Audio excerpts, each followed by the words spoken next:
Hello दोस्तों, कैसे हैं आप लोग। दोस्तों, एक वैकेंसी आई हुई है इंटेलेक्चुअल प्रॉपर्टी इंडिया डिपार्टमेंट की तरफ से।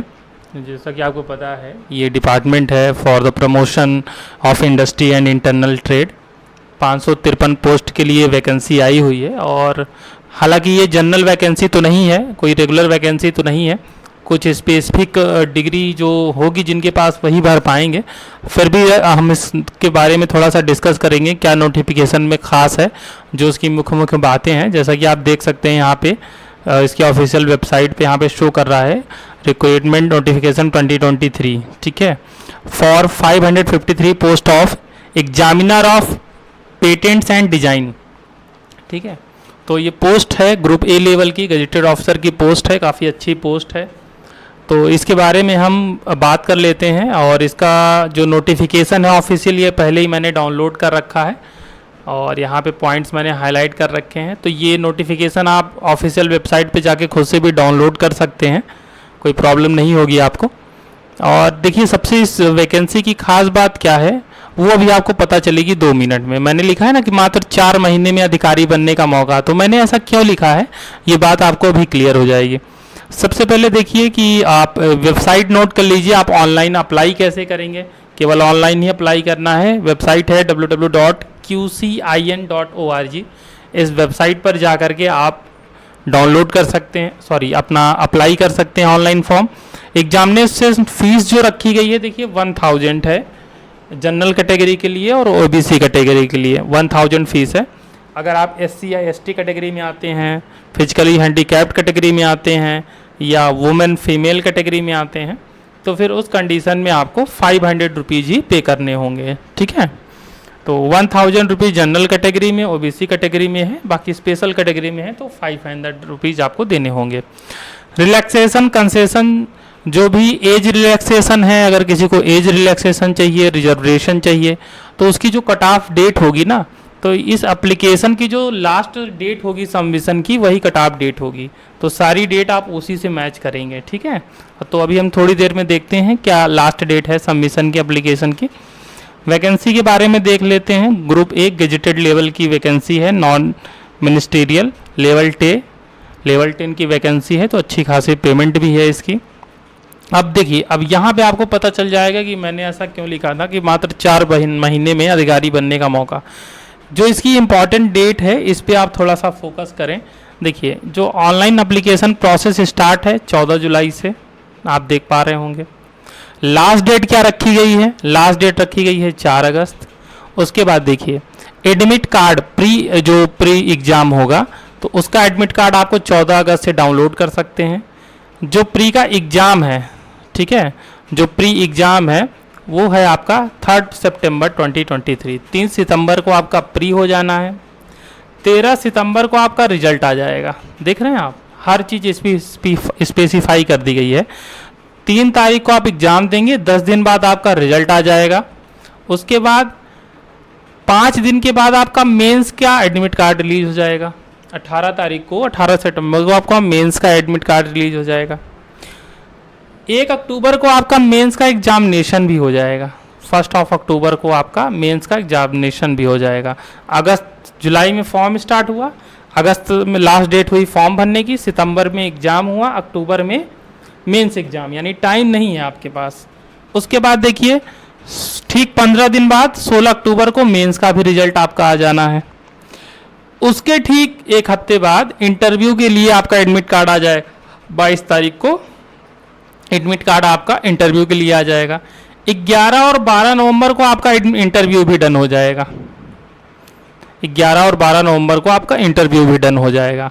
और 17 नवंबर को आपको फाइनल लिस्ट भी मिल जाएगी। Declaration of final list of qualified candidate, जो भी क्वालिफाइड कैंडिडेट होंगे उनकी फाइनल लिस्ट 17 नवंबर को आपको मिल जानी है।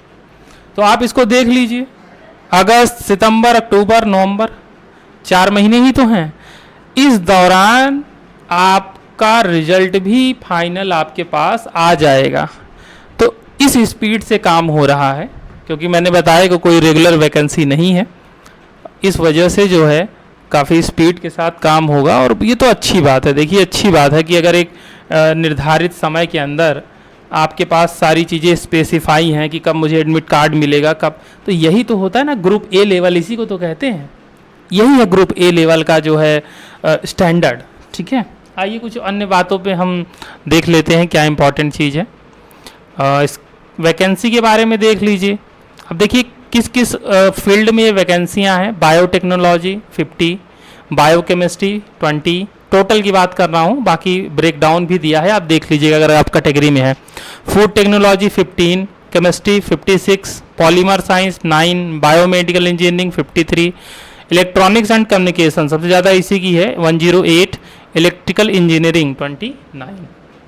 उसके अलावा computer science and information technology 63, physics 30, civil engineering 9, mechanical engineering 99, metallurgical 4 और टेक्सटाइल इंजीनियरिंग 8। तो टोटल अगर आप देखेंगे तो टोटल यहाँ पे 553 वैकेंसी निकाली गई है। ठीक है, बाकी ब्रेक डाउन है जो फिजिकली हैंडीकैप्ड है उनके लिए टोटल यहाँ पे देख सकते हैं आप 33 पोस्ट उनके लिए भी है, तो ये भी आप देख सकते हैं अगर आप इसमें आते हैं। एलिजिबिलिटी क्राइटेरिया थोड़ा सा डिस्कस कर लेते हैं, क्या डिग्री होनी चाहिए, एसेंशियल क्वालिफिकेशन क्या होनी चाहिए।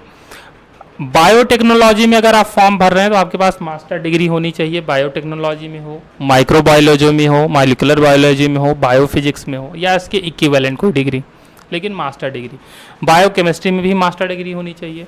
अगर आप फूड टेक्नोलॉजी में भर रहे हैं फॉर्म तो उसमें आपको बैचलर डिग्री होनी चाहिए इन फूड टेक्नोलॉजी और इंजीनियरिंग और इक्विवेलेंट। ठीक है, फूड टेक्नोलॉजी या फूड इंजीनियरिंग या इसके इक्विवेलेंट कोई आपके पास बैचलर डिग्री होनी चाहिए।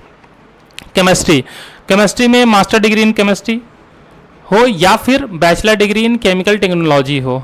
ठीक है, या तो केमिस्ट्री में मास्टर डिग्री हो आपके पास या तो फिर बैचलर डिग्री अगर केमिकल इंजीनियरिंग में है तो भी काम चल जाएगा। पॉलीमर साइंस मास्टर डिग्री या फिर बैचलर डिग्री। ठीक है, अगर पॉलीमर साइंस में मास्टर डिग्री है तो भी सही है, अगर आपके पास पॉलीमर टेक्नोलॉजी में या इंजीनियरिंग में बैचलर डिग्री है तो भी चल जाएगा। इसी तरीके से बायोमेडिकल इंजीनियरिंग में बैचलर डिग्री है, इलेक्ट्रॉनिक कम्युनिकेशन में बैचलर डिग्री इन इलेक्ट्रॉनिक्स। तो इसको आप एक बार देख लीजिएगा, ऑफिशियल नोटिफिकेशन डाउनलोड करके 59 पेजेस का है, तो इसको आप देख लीजिएगा जिस कैटेगरी में आप भर रहे हैं। ज़्यादातर तो मास्टर डिग्री और बैचलर डिग्री तो होना ही, जब से सिविल इंजीनियरिंग है तो इसमें सिविल टेक्नोलॉजी में या सिविल इंजीनियरिंग में आपका बैचलर डिग्री होना चाहिए, BE-BTech होना चाहिए। ठीक है ना, तो BE-BTech तो होना ही चाहिए। उसके बाद देखिए क्या इंपॉर्टेंट है, एज लिमिट। हाँ, जो आपकी एज होनी चाहिए वो 21 से लेकर के 35 के बीच में, यानी 21 से कम नहीं होना चाहिए और 35 से ज़्यादा नहीं होना चाहिए। ये जो मैक्सिमम एज लिमिट है 35 ईयर्स, तो इसमें आपको एज रिलैक्सेशन भी मिलेगा, as per the government rules आपको एज रिलैक्सेशन भी मिलेगा। ठीक है, तो एज रिलैक्सेशन के लिए भी आप देख लीजिएगा, अप्लीकेबल हैं तो आपको मिल जाएगा। इसके अलावा स्कीम ऑफ एग्जामिनेशन थोड़ा सा देख लीजिए। 3 फेजेस में आपका एग्जामिनेशन होगा, प्री, मेंस और इंटरव्यू। ठीक है, जैसे आइए यूपीएससी होता है ना, प्री मेंस इंटरव्यू। ठीक है, बट यूपीएससी में मेंस में बहुत ज़्यादा जो है मेहनत है, यहाँ पे मेंस में उतना ज़्यादा दिक्कत नहीं है। कैसे नहीं है आइए देख लेते हैं। सबसे पहले देखिए जो आपका प्री एग्ज़ाम होगा 150 मार्क्स का होगा, और सबसे बड़ी बात कि 2 घंटे का ये पेपर होगा, 150 क्वेश्चन आएंगे और ईच क्वेश्चन कैरी 1 मार्क, हर क्वेश्चन 1 नंबर का होगा। बट यहाँ पे जो है निगेटिव मार्किंग का नहीं दिया हुआ है, आई थिंक एक बार देख भी लेते हैं कि निगेटिव मार्किंग के लिए यहाँ पे नहीं दिया है, तो हो सकता है निगेटिव मार्किंग नहीं है इसीलिए नहीं दिया है, एक बार देख लेते हैं। तो देखिए 1 नंबर, 1 क्वेश्चन सही करेंगे तो 1 नंबर मिलेगा, 150 क्वेश्चन 150 नंबर का 2 घंटे का पेपर होगा। और इसमें देखिए यही जनरल इंग्लिश आएगी 15 मार्क्स की, वर्बल नॉर्मल रीजनिंग आएगी 30 मार्क्स की, क्वांटिटेटिव एप्टीट्यूड आएगा 30 मार्क्स का, general knowledge and current affairs आएगा 30 मार्क्स का, जनरल साइंस 30 मार्क्स का आएगा। ठीक है ना, और ये वीपो भाई इंटेलेक्चुअल प्रॉपर्टी से रिलेटेड कुछ क्वेश्चंस की जो संधियाँ हुई हैं, जो ट्रीटीज हुई हैं 15 नंबर की, वो भी आएगा। द नंबर ऑफ कैंडिडेट, अच्छा देखिए नेगेटिव मार्किंग नहीं है क्योंकि नहीं दिया है यहाँ पे दिया है कि 20 टाइम्स ऑफ द टोटल एक्सप्लोरेट, मतलब जितनी वैकेंसी है उसका 20 गुना अभ्यर्थियों को रिक्रूटमेंट प्रोसेस के अंदर लिया जाएगा। ठीक है ना, मेंस के लिए बता रहा है, सॉरी मेंस के लिए कि कितने गुना मेंस के लिए बुलाया जाएगा, तो 20 गुना मिलाया जाएगा, उसी के आधार पे प्री की कट ऑफ तय होगी कितनी वैकेंसी है पार्टिकुलर सेक्टर में। बाकी जो मिनिमम क्वालिफाइंग मार्क्स है वो जनरल के लिए 30% है, ओबीसी डब्ल्यूएस है तो 25% है, अदर्स के लिए 20% है। तो इतना तो लाना ही लाना है, लेकिन इतने से काम चलेगा नहीं। ठीक है ना, वैकेंसी कम है तो कट ऑफ आ ही जाएगा। तो इस पे भी डिपेंड करेगी काफ़ी सारी चीज़ें। उसके अलावा मेंस एग्जामिनेशन होगा। मेंस में आपके देख लीजिए क्या होगा, मेंस में 2 पेपर होगा, ठीक है ना।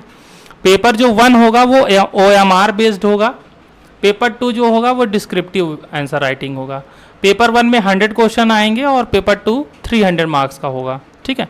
पेपर 1 आपका MCQ फॉर्म में ही होगा, 2 घंटे का टाइम मिलेगा आपको, 100 क्वेश्चन आएगा और उसमें हर एक क्वेश्चन के लिए आपको 1 नंबर मिलेगा। यहाँ भी माइनस मार्किंग नहीं है, आई थिंक नहीं दिया हुआ है। और फिर उसमें आपको general knowledge, current affair, general aptitude, elementary mathematics, English language proficiency, यानी वही जो आपने प्री में सारी चीज़ें दी थी, थोड़ा सा स्टैंडर्ड बढ़ा के 100 क्वेश्चन का पेपर 1 हो जाएगा। और पेपर 2 इंपॉर्टेंट है। पेपर 2 में आपका आएगा जो आपका टेक्निकल साइंटिफिक सेक्टर है, बैकग्राउंड है, उससे रिलेटेड जिस पार्टिकुलर पोस्ट के लिए आप भर रहे हैं, जो आपका नॉलेज है उससे रिलेटेड आपका डिस्क्रिप्टिव पेपर होगा पेपर 2। या कह ले जो आपका ट्रेड है उस ट्रेड से रिलेटेड 300 नंबर का एक पेपर होगा 3 घंटे का, ठीक है ना। और इसका पूरा डिटेल सिलेबस आगे दिया हुआ है। उसके बाद देखिए जो पेपर 1 और पेपर 2 है इनका 80% वेटेज होगा, ठीक है ना। इनका जो मार्क्स है, जो फाइनल आपकी मेरिट बनेगी, फाइनल मेरिट में प्री के मार्क्स आपके नहीं जुड़ेंगे, केवल आपके मेंस के मार्क्स जुड़ेंगे। तो 80% वेटेज इसका होगा और 20% वेटेज आपका इंटरव्यू का होगा। 100 नंबर का इंटरव्यू होगा, ठीक है ना। 100 नंबर का इंटरव्यू होगा और 20% देखिए यहाँ पे दिया भी हुआ, 20% वेटेज होगा इंटरव्यू का। तो फाइनल जो मेरिट बनेगी वो मेंस और इंटरव्यू के मार्क्स को मिला के बनेगी। 80% वहाँ से लिया जाएगा, 20% यहाँ से लिया जाएगा। बाकी देखिए आपको मेंस में देखना है कि डिस्क्रिप्टिव पेपर अगर आप दे रहे हैं तो आपको देखिए साफ साफ दिया है कि आपको अपनी हैंड राइटिंग का ध्यान रखना है।